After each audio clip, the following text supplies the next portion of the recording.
వన మహోత్సవంలో ప్రతి ఒక్కరూ పాల్గొనాలి. దేశీయ మొక్కల పచ్చదనంతో రాష్ట్రం కడకల్లాడాలి. అన్య జాతుల మొక్కలను పెంచొద్దన్న పవన్. విజయవాడకు ముంబై నటి జత్వాని ఉన్నతాధికారుల పర్యవేక్షణలో దర్యాప్తు. ఏపీ పోలీసులు తనపై అక్రమ కేసులు పెట్టారన్న జత్వాని.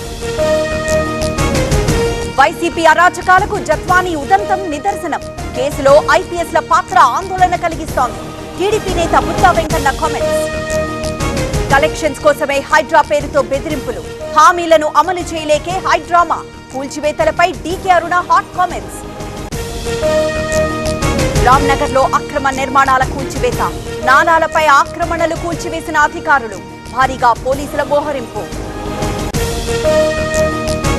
వ్యక్తిగత అవసరాల కోసమే పార్టీ మారుతున్నారు. తాను పార్టీ మారే ప్రసక్తే లేదన్న ఆర్ కృష్ణయ్య. బీసీల కోసమే పోరాడతానని వెల్లడి. పేదల జోలికి రావద్దన్న ఈచల. ఒక వర్గం ఆస్తుల్నే కూల్చుతున్నారన్న ఏలేటి. ఓవైసీపై ద్వంద్వ వైఖరి అవలంబిస్తున్నారన్న బండి. పెనుమంట్ర ఎంపీపీ వాసిరెడ్డికి తప్పిన ప్రమాదం. మంటలు చెలరేగి దగ్ధమైన కారు. కొండలమ్మ గుడి వద్ద ఘటన. నల్గొండ జిల్లా గుండ్రాంపల్లిలో అగ్ని ప్రమాదం. శ్రీపతి ఫార్మా ల్యాబ్ లో చెలరేగిన మంటలు. మంటలార్పుతున్న ఫైర్ సిబ్బంది. గుట్లవల్లేరు కాలేజ్ ఘటనపై సీఎం ఆగ్రహం. హిడెన్ కెమెరాల అంశంపై విచారణకు ఆదేశం. అధికారులు ఘటనా స్థలానికి వెళ్లాలన్న సీఎం. తిరుమలలో పెరిగిన భక్తుల రద్దీ. శ్రీవారి సర్వదర్శనానికి 18 గంటల సమయం. టీబీసీ కౌంటర్ వరకు భక్తుల క్యూ లైన్.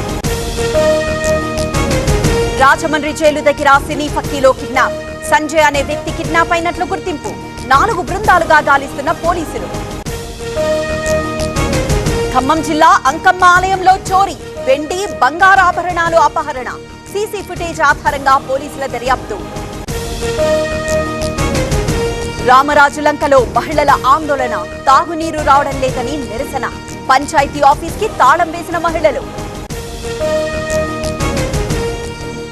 తుంగభద్రకు కొనసాగుతున్న వరద. ప్రాజెక్టు 33 గేట్లు మూసివేత. నిండుకుండలా మారిన జలాశయం. శ్రీశైలం ప్రాజెక్టుకు భారీగా వరద నీరు. జలాశయం 10 గేట్లు ఎత్తివేత. కొనసాగుతున్న విద్యుత్ ఉత్పత్తి. నూజివీడు ట్రిపుల్ ఐటీలో మారని పరిస్థితి. నాసిరకం ఆహారంతో విద్యార్థుల అవస్థలు. చెత్త కుప్పలో వ్యర్థంగా చేరుతున్న భోజనం. గుజరాత్ లో వరద బీభత్సం. ఇప్పటి వరకు 28 మంది మృతి. వరద ప్రభావిత ప్రాంతాల్లో సీఎం పర్యటన. ద్వారక వరదల్లో చిక్కుకున్న 22 మంది. రక్షించిన ఎన్డీఆర్ఎఫ్ టీమ్స్. పోర్బందర్ తీరంలో 61 మందిని రక్షించిన భారత కోస్ట్ గార్డ్. మాల్వాన్లో శివాజీ విగ్రహం ఘటనలో చర్యలు. కాంట్రాక్టర్ ను అరెస్ట్ చేసిన పోలీసులు. కూలిన విగ్రహాన్ని పరిశీలించిన అజిత్ పవార్. యుఎస్ లో రెచ్చిపోయిన దోపిడీ దొంగలు. ఇండియన్ స్పోర్ట్స్ టార్గెట్ గా దొంగల బీభత్సం. కాలిఫోర్నియాలో ఇప్పటికే 10ల సంఖ్యలో దోపిడీ.